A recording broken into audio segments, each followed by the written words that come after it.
தமிழர்களின் number one choice Tamil matrimony. சினிமாடம் வியூவர்ஸுக்கு வணக்கம். இந்த வீடியோ ரிவ்யூ ஆக்சுவலாக இது வீடியோ ரிவ்யூ இல்லை, ஒரு வீடியோ எஸ்ஸே அப்படின்னு கூட சொல்லலாம். இந்த வீடியோ எஸ்ஸேல நம்ம பார்க்க இருக்கிற திரைப்படம் பாகுபலி தி எபிக். எஸ், அந்த பாகுபலி 2 பாகங்களை கம்பைன் பண்ணி ஒரு பெரிய படமாக ரிலீஸ் பண்ணியிருக்காங்க. இன்ஃபேக்ட் பாகுபலியோட 10th இயர் செலிப்ரேஷன் இது. ஸோ அதுக்காக இந்த ஒரு முயற்சியை படக்குழு எடுத்திருக்காங்க. கிட்டத்தட்ட 225 நிமிடங்கள், அதாவது 3.25 மணி நேரம் ஓடக்கூடிய இந்த படம் எப்படி இருந்தது அண்ட் ஓவராலாக இந்த படத்தில் என்னெல்லாம் சேஞ்சஸ் பண்ணியிருக்காங்க மற்ற 2 பாகங்களை கம்பேர் பண்ணும்போது ஒரே பார்ட்டாக கம்பைன் பண்ணுறப்போ ஆப்வியஸ்லி டியூரேஷனுக்காக சில விஷயங்கள் பண்ணணும் அண்ட் அதை தாண்டி இப்போ இருக்கிற தரத்துக்கு ஏற்ற மாதிரி அதை கொஞ்சம் மெருகேற்றணும். இந்த மாதிரியான விஷயங்கள் என்னெல்லாம் பண்ணியிருக்காங்க அண்ட் என்னெல்லாம் புதுசாக சேர்த்துருக்காங்க அண்ட் இதெல்லாம் தாண்டி இதோட கீ டேக்அவே என்ன, இப்படி படங்களை ரிலீஸ் பண்ணுறது, ஒரு 2 பார்ட்டாக வந்த படத்தை கம்பைன் பண்ணி ரிலீஸ் பண்ணுறதுல இந்த பாகுபலி படமாக நம்ம என்ன டேக்அவே எடுத்துக்கலாம், இதெல்லாமே இந்த வீடியோவில் பார்க்கலாம். வாங்க வீடியோக்குள்ளே போகலாம்.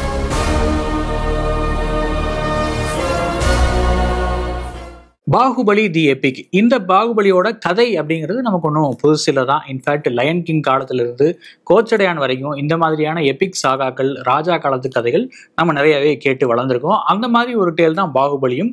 அதோட, அதாவது பழைய ராஜா கதைகளோட ரெஃபரன்ஸ் இந்த படத்தில் நிறையாவே நம்மளால பார்க்க முடியும். ஆப்வியஸ்லி இந்த வீடியோவில் நம்ம ஒரு ப்ளஸ் மைனஸோ இல்லை இதெல்லாம் இன்னும் நல்லா பண்ணியிருக்கலாம், இதெல்லாம் லாஜிக்கே இல்லாமல் இருக்கே, இந்த மாதிரி விஷயங்கள்லாம் சரி பண்ணியிருக்கலாம் அப்படிங்கிற மாதிரி விஷயம்லாம் சொல்ல முடியாது தான். ஏன்னா ஒரு 10 வருடங்களுக்கு முன்னாடி இல்லை ஒரு 8 வருடங்களுக்கு முன்னாடி வந்த படத்தை இப்ப இருக்கிற தராசு வச்சு நம்ம ஜட்ஜ் பண்ண முடியாது.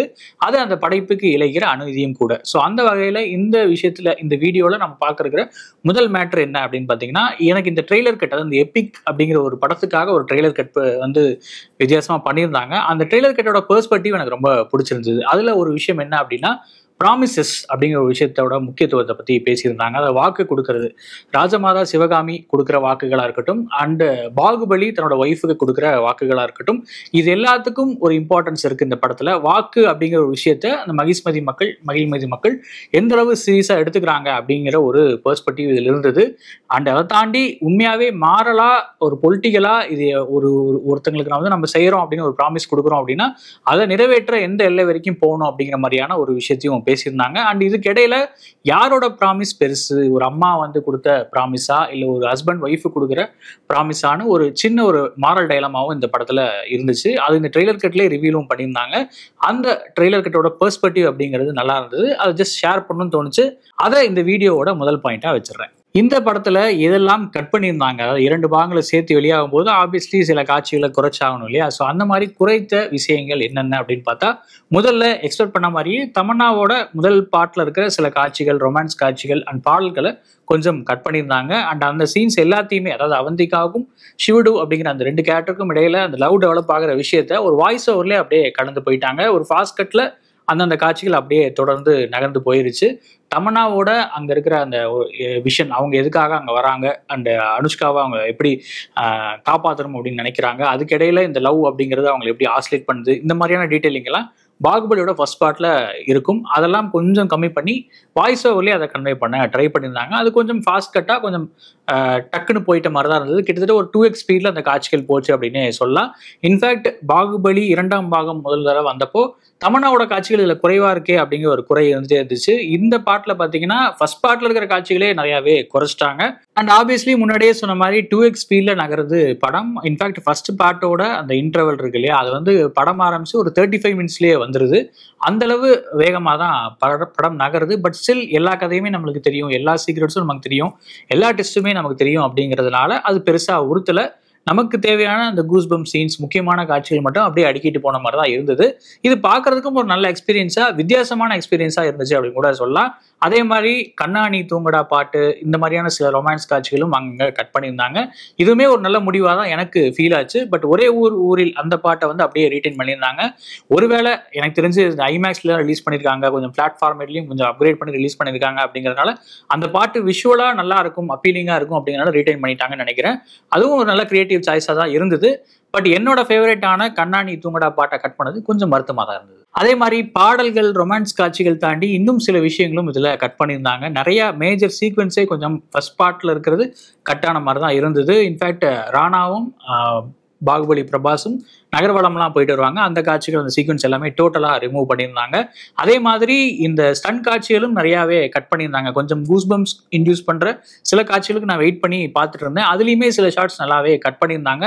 ரொம்பவே காம்ப்ரமைஸ் பண்ணாம ஸ்டன் காட்சிகளும் படத்துக்கு தேவையில்லை, இந்த எபிக் ஸ்டோரிக்கு தேவையில்லை அப்படின்னா அதை கட் பண்றதுக்கும் இவங்க தயங்கல. அது நிச்சயமா நல்லது, ஒரு கிரியேட்டிவ் முடிவு தான். நல்ல ஒரு இந்த கதைக்கு நியாயம் சேர்த்துற ஒரு முடிவு அப்படின்னு கூட சொல்லலாம். அதனாலதான் இந்த படம் ஓரளவுக்கு போர் அடிக்காம போச்சு அப்படிங்கிறதும் நோட் பண்ண வேண்டிய விஷயம். இந்த எபிக் மூவியோட ஒரு பெரிய கிரியேட்டிவிட்டியா நான் பாக்குற விஷயம் என்ன அப்படின்னா, இன்டர்வல் பிளாக்ல பண்ணிருக்கிற அந்த வேர்ட் பிளே தான். இன்ஃபேக்ட் பாகுபலியோட முதல் பாகம் 2015 வெளியானப்போ கட்டப்பா ஏன் பாகுபலியை கொன்னாரு அப்படிங்கிறது ஒரு மிகப்பெரிய கேம்பெயினா போச்சு. அது ஒரு மிகப்பெரிய அடையாளமாவே இந்த படத்துக்கு மாத்தினாங்க. செகண்ட் பார்ட்டுக்கு அதுவே ஒரு பெரிய கியூரியாசிட்டியும் கிரியேட் பண்ணிச்சு. இந்த இன்டர்வல் பிளாக்ல அதை வச்சுதான் பிளே பண்ணியிருந்தாங்க. கரெக்டா சத்யராஜோட கேரக்டர், அதாவது கட்டப்பா வந்து பாகுபலியை குத்துறதோட தான் இன்டர்வலும் விட்டுருந்தாங்க. பட் அந்த இடத்துல ஒரு சின்ன ஒரு கிளவரான பிளே என்ன அப்படின்னா, இந்த தடவை கட்டப்பா ஏன் பாகுபலியை கொன்னார் அப்படிங்கிறதுக்கு நீங்க 2 வருஷம் வெயிட் பண்ண வேண்டியதில்லை, இதுக்கான விடை உங்களுக்கு கொஞ்ச நேரத்திலே தெரிஞ்சிடும் அப்படிங்கிற மாதிரி ஒரு சின்ன கிளவரா பிளே பண்ணியிருந்தாங்க. அது பார்க்க இன்ட்ரெஸ்டாவே இருந்தது. இந்த மாதிரி அங்கங்க ரீஎடிட் பண்ணி கொஞ்சம் மெனக்கெட்டது நிச்சயமா அப்ரிஷியேட் பண்ண வேண்டிய ஒரு ஒர்க் தான். இந்த பாகுபலி எபிக்ல எதெல்லாம் அடிஷனலா சேர்த்திருக்காங்க அப்படிங்கிற விஷயத்தையும் பார்த்துடலாம்.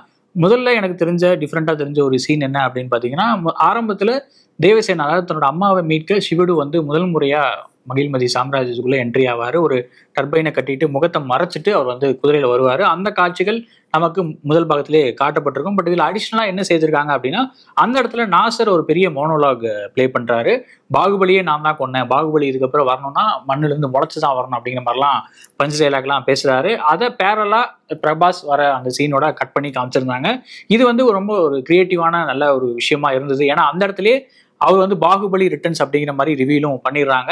இதை ஏன் ஃபர்ஸ்ட் பார்ட்ல வைக்கல அப்படின்னு பார்த்தா, அப்ப நமக்கு பாகுபலி யாருங்கிறதே பெருசா தெரியாது. அந்த இடத்துல ஒரு சஸ்பென்ஸும் மெயின்டைன் பண்ண ராஜமௌலி ட்ரை பண்ணியிருந்தாரு. அதனால அங்க வந்து அதை ரிவீல் பண்ணாம இந்த எபிக் கட்ல அதை ரிவீல் பண்ணியிருந்தாங்க. ஏன்னா நமக்கு தான் ஆல்ரெடி எல்லா கதையும் தெரியும் இல்லையா. ஸோ அதனால இந்த இடத்துல அதை பிளேஸ் பண்ணது இன்னுமே ஒரு கூஸ் பம்ப்ஸ் மொமெண்டா இருந்தது. படம் பார்த்து ஏற்கனவே விஷயங்களை தெரிஞ்சவங்களுக்கு அது நிச்சயமா இன்னும் ஒரு நல்ல ஒரு தியேட்டரிக்கல் எக்ஸ்பீரியன்ஸா இருக்கும்னு நினைக்கிறேன். எனக்கு அப்படிதான் ஃபீல் ஆச்சு. அதே மாதிரி படத்தோட போர்க்காட்சிகள் அப்படிங்கிறது தான் இந்த பாகுபலியோட ஹைலைட் அப்படின்னே சொல்லலாம். அதுக்கான மெனக்கெடல் அப்படிங்கிறது இந்திய சினிமாவில் இது வரைக்கும் பார்க்காத ஒரு விஷயம் அப்படின்னே சொல்லலாம். ஃபர்ஸ்ட் பார்ட்ல இருக்கிற அந்த போர்க்காட்சிகளும் சரி, செகண்ட் பார்ட்ல வர அந்த பயங்கரமான காட்சிகளும் சரி, இன்ஃபேக்ட் அனுஷ்காவோட எம்பையர்ல வந்து ஒரு பெரிய வார் சீக்வன்ஸ் நடக்கும், அந்த காட்சிகளும் சரி, இது எல்லாமே ஒரு ஐகானிக்கான விஷயமா இருந்துச்சு இந்தியன் சினிமாவில் அப்படின்னு சொல்லலாம். அதுக்கு முன்னாடி வந்த படங்கள்ல இந்த மாதிரி காட்சிகள் இவ்வளோ நேர்த்தியோட, இவ்வளோ மெனக்கடலோட, இவ்வளோ பிரம்மாண்டமா எடுக்கப்படலை அப்படிங்கறத ஆணித்தரமா சொல்ல முடியும். அந்த காட்சிகளை இப்போ பார்க்கறதும் ரொம்ப பேட்டலாவே இருந்தது.